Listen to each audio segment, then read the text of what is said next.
ಇದೀಗ BJP ನಾಯಕರಾದಂತಹ city Ravi ಅವರು ದೂರವಾಣಿ ಸಂಪರ್ಕದಲ್ಲಿದ್ದಾರೆ. ರವಿ ಅವರೇ, ಈಗ ಬಹಳಷ್ಟು ವರ್ಷಗಳ ದಶಕಗಳ ಒಂದು ಸಂಪ್ರದಾಯ ಇವತ್ತು ಬ್ರೇಕ್ ಆಗಿದೆ. ಈ ಕ್ಷಣ ನಿಮ್ಗೆ ಏನ್ ಅನಿಸ್ತಿದೆ, ಏನಂತೀರಿ? ಒಂದು ಕೇರಳ ಸರ್ಕಾರ ಅಲ್ಲಿ ಪ್ರವೇಶ ಕೊಡಿಸಬೇಕು ಅನ್ನುವಂತ ಒಂದು ಪಿತೂರಿಯ ಭಾಗವಾಗಿ ಕೆಲಸ ಮಾಡಿದೆ. ದೇವಾಲಯಗಳಿಗೆ ಮಹಿಳೆಯರ ಪ್ರವೇಶ ಇಲ್ಲ ಅಂದ್ರೆ ಅದು ಜೆಂಡರ್ ಇಶ್ಯೂ, ಅಪರಾಧ. ಒಂದೊಂದು ದೇವಾಲಯಗಳಿಗೆ ಒಂದೊಂದು ಪದ್ಧತಿ ಇರುತ್ತೆ. ಶಬರಿಮಲೆಗೆ ಪುರುಷರಿಗೂ ಕೂಡ ವಿಧಿ ನಿಷೇಧಗಳಿದಾವೆ. ಪುರುಷರು ಕೂಡ ವ್ರತಧಾರಿಗಳ ಹೋಗ್ಬೇಕು. ಶಬರಿಮಲೆ ದೇವಾಲಯ ಅದು ಪಿಕ್ನಿಕ್ ಸ್ಪಾಟ್ ಅಲ್ಲ. ಅಲ್ಲಿ ಸ್ವಾಮಿ ಅಯ್ಯಪ್ಪ ನೈಮಿಷ್ಟಿಕ ಬ್ರಹ್ಮಚಾರಿ.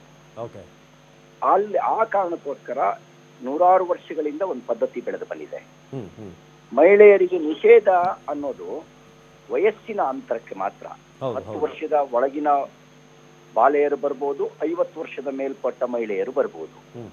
ಪುರುಷರು ಕೂಡ ಕುಡ್ಕೊಂಡು ಕೇಕೆ ಹಾಕೊಂಡು ಬರೋಕ್ ಅವಕಾಶ ಇಲ್ಲ. ಅವರು ವ್ರತಧಾರಿಗಳಾಗಿ ಇರುಮುಡಿ ಕಟ್ಕೊಂಡು ವ್ರತಧಾರಿಗಳಾಗಿ ಬರಬೇಕು.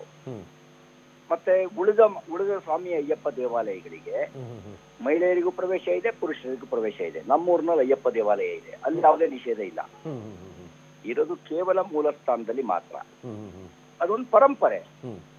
ಆ ಪರಂಪರೆಯನ್ನ ಗೌರವಿಸಬೇಕಾಗಿದ್ದು ಸರ್ಕಾರದ ಕೆಲಸ. ಮತ್ತೆ ಧಾರ್ಮಿಕ ವ್ಯವಸ್ಥೆಯ ಒಳಗೆ ಕೈ ಹಾಕುವ ಅಧಿಕಾರ ನ್ಯಾಯಾಲಯಕ್ಕೂ ಇಲ್ಲ. ಸಂವಿಧಾನ ಇದನ್ನೇನಾದ್ರು ಈ ನಮ್ಮ ದೇಶವನ್ನ ಹಿಂದೂ ರಾಷ್ಟ್ರ ಅಂತ ಘೋಷಣೆ ಮಾಡಿದ್ರೆ ಆಗ ಮಾತ್ರ ಧಾರ್ಮಿಕ ವಿಧಿ ನಿಷೇಧದ ಒಳಗೆ ಸುಪ್ರೀಂ ಕೋರ್ಟ್ ಕೈಯಾಡಿಸ್ಲಿಕ್ಕೆ ಬರುತ್ತೆ. ಅಲ್ಲ ರವಿ ಅವರೀಗ ನೀವು ಕೇರಳ ಸರ್ಕಾರದ ಪಿತೂರಿ ಅಂತ ಹೇಳಿದ್ರೆ, ಆದ್ರೆ ಕೇಂದ್ರ ಸರ್ಕಾರದ ವಿರುದ್ಧ ಕೂಡ ಆರೋಪ ಇದೆ. ಇದನ್ನ ಎನ್ಕ್ಯಾಶ್ ಮಾಡ್ಕೊಳ್ತಿದ್ದಾರೆ ಅನ್ನೋ ಒಂದು ಆರೋಪ ಕೂಡ ಇದೆ. ಇದನ್ನೇನಂತೀರಿ ಅಂತ? ನೋಡಿ, ಕಾನೂನು ಸುವ್ಯವಸ್ಥೆ ಅದು ರಾಜ್ಯ ಸರ್ಕಾರದ ಭಾಗ. ಕೇಂದ್ರ ಏನ ಎನ್ಕ್ಯಾಶ್ ಮಾಡ್ಕೊಡುತ್ತೆ. ನೀವು ಹಿಂದೂಗಳ ಭಾವನೆಯನ್ನ ಕೆಳಿಸ್ತಾ ಇದ್ದೀರಿ ಅಂತ ಬಹಳಷ್ಟು ಜನ ಆರೋಪ ಕೂಡ ಮಾಡ್ತಿದ್ದಾರೆ. ಇಲ್ಲಿ ರಾಜಕೀಯ ನಡೀತಿದೆ, ಯಾರಿಗೂ ಕೂಡ ದೇವಸ್ಥಾನದ ಬಗ್ಗೆ ಕಾಳಜಿ ಇಲ್ಲ ಅಂತ. ಇದೇನಂದ್ರೆ ಇದು ಆರೋಪ ಮಾತ್ರ. ಈಗ ದೇವಸ್ಥಾನಗಳಿಗೆ ಮಹಿಳೆಯರಿಗೆ ಪ್ರವೇಶ ಇಲ್ಲ ಅಂತ ಏನಾರ ಇದೆಯಾ? ಒಂದೊಂದು ದೇವಸ್ಥಾನ ಪದ್ಧತಿ ಒಂದಿರುತ್ತೆ. ಕೇರಳದಲ್ಲಿ ಭಗವತಿ ದೇವಸ್ಥಾನ ಇದೆ. ಆ ಭಗವತಿ ದೇವಸ್ಥಾನದ ಬಳಿ ಮಹಿಳೆಯರೇ ಅರ್ಚಕರು, ಪುರುಷರಿಗೆ ಅಲ್ಲಿ ಪ್ರವೇಶ ಇಲ್ಲ. ಆ ದೇವಸ್ಥಾನದ ಟ್ರೆಡಿಷನ್ ಅದು. ಈಗ ಆ ದೇವಸ್ಥಾನಕ್ಕೆ ಪುರುಷರ ಪ್ರವೇಶ ಬೇಕು ಅಂತ ಹೇಳಿದ್ರೆ ಅದು ಅಸಂಬದ್ಧ. ಈಗ ದೇವಾಲಯಗಳಿಗೆ ಪ್ರವೇಶ ಇಲ್ಲದೆ ಇದ್ರೆ ಅದು ತಪ್ಪು. ಈಗ ಒಂದೊಂದು ದೇವಸ್ಥಾನಗಳ ಒಂದೊಂದು ಪದ್ಧತಿ ಇದೆ. ಈಗ ನಮ್ಮ ಊರಿನಲ್ಲಿ ದೇವಿರಮ್ಮನ ದೇವಸ್ಥಾನ ಇದೆ. ದೇವಿರಮ್ಮನ ದೇವಸ್ಥಾನದಲ್ಲಿ ದೇವಿರಮ್ಮನ ಕಳಸ ಹೊರೋರು ಮದುವೆ ಆದವ್ರು ಮಾತ್ರ. ಮದುವೆ ಆಗದೆ ಇದ್ದವರು ಹೊರ್ತೀವಿ ಅಂತ ಬಂದ್ರೆ ದೇವಿರಮ್ಮ ಬೆಟ್ಟದಲ್ಲಿ ಅಲ್ಲ, ದೇವಿರಮ್ಮನ ಊರಿನಲ್ಲಿರೋ ದೇವಿರಮ್ಮನ ದೇವಸ್ಥಾನದಲ್ಲಿ ದೇವಿರಮ್ಮನ ಕಳಸ ಹೊರಬೇಕು ಅಂದ್ರೆ ಅವನಿಗೆ ಅರ್ಹತೆ ಮದುವೆ ಆಗಿರ್ಬೇಕು. ಮದುವೆ ಆಗದೆ ಇರುವಂತ ಬ್ರಹ್ಮಚಾರಿಗಳಿಗೆ ಅವಕಾಶ ಇಲ್ಲ. ಆ ಒಂದು ದೇವಾಲಯದ ಪರಂಪರೆ. ಕಳಸ ಹೊರಬೇಕು ಅನ್ನೋರು ಪಂಚೆ ಉಟ್ಕೊಂಡಿರ್ಬೇಕು. ಅವನು ಸುಗ್ಗಿ ಹಬ್ಬದ ರಥದಲ್ಲಿರ್ಬೇಕು. ಅದ್ಯಾಕೆ ಅಂತ ಪ್ರಶ್ನೆ ಮಾಡುವ ಜನ ಇರ್ತಾರೆ. ಆದ್ರೆ ಆ ದೇವಾಲಯದ ಪರಂಪರೆ ಅದು. ಆ ಪರಂಪರೆಯನ್ನು ಗೌರವಿಸಬೇಕಾಗಿರೋದು ಸರ್ಕಾರ ಮತ್ತು ನ್ಯಾಯಾಲಯಗಳ ಜವಾಬ್ದಾರಿ. ಅಲ್ಲ, ಈಗ ಎಂಟ್ರಿ ಪಡೆದಾಗಿದೆ, ಈಗ ಏನ್ ಮಾಡ್ಬೇಕು ಅಂತೀರಿ? ಮುಂದೇನು? ಇದೇ ರೀತಿಯಾಗಿ ಇಬ್ರು ಹೋದ್ರು, ನಾಳೆ 4 ಜನ ಹೋಗ್ತಾರೆ, ಆಗೇನು ಅಂತ?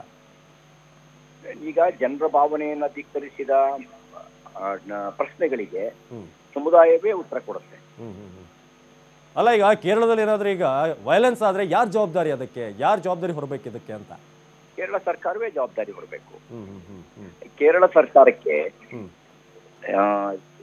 ಈ ಎಲ್ಲ ಟ್ರೆಡಿಷನ್ಗಳನ್ನ ಧ್ವಂಸ ಮಾಡಬೇಕು ಅನ್ನೋದೇ ಎಡಪಂಥೀಯ ಮಾನಸಿಕತೆ. ಮೂಲ ನಂಬಿಕೆಗಳಿಗೆ ವಿರುದ್ಧವಾಗಿರತಕ್ಕಂತ ಒಂದು ವ್ಯವಸ್ಥೆಯನ್ನ ಸೃಷ್ಟಿ ಮಾಡಬೇಕು. ಸಂಸ್ಕೃತಿ ವಿರುದ್ಧ ಇರಬೇಕು, ಸಭ್ಯತೆ ವಿರುದ್ಧ ಇರಬೇಕು ಅನ್ನೋದು ಎಡಪಂಥೀಯ ಮಾನಸಿಕತೆ. ಆ ಮಾನಸಿಕತೆ ಅಂಗವಾಗಿ ಅವ್ರ ಹಂಗೆ ನೋಡ್ಕೊಂಡಿದ್ದಾರೆ. ಈಗ ನಿಮ್ಮ ಕಡೆಯಿಂದ ಏನಾದ್ರೂ ಇದ್ರ ಬಗ್ಗೆ ಪ್ರತಿರೋಧ ಇರುತ್ತಾ? ಈ ಒಂದು ನಡೆಯ ಬಗ್ಗೆ ಇವತ್ತಾಗಿದ್ರ ಬಗ್ಗೆ? ಈಗಾಗಲೇ ನಾವು ಅಲ್ಲಿಯ ಮುನ್ನಂಬಿಕೆಯನ್ನು ಉಳಿಸಬೇಕು ಅನ್ನುವಂತ ಹೋರಾಟದಲ್ಲಿ ನೇರವಾಗಿ ಭಾಗಿಯಾಗಿದ್ದೀವಿ.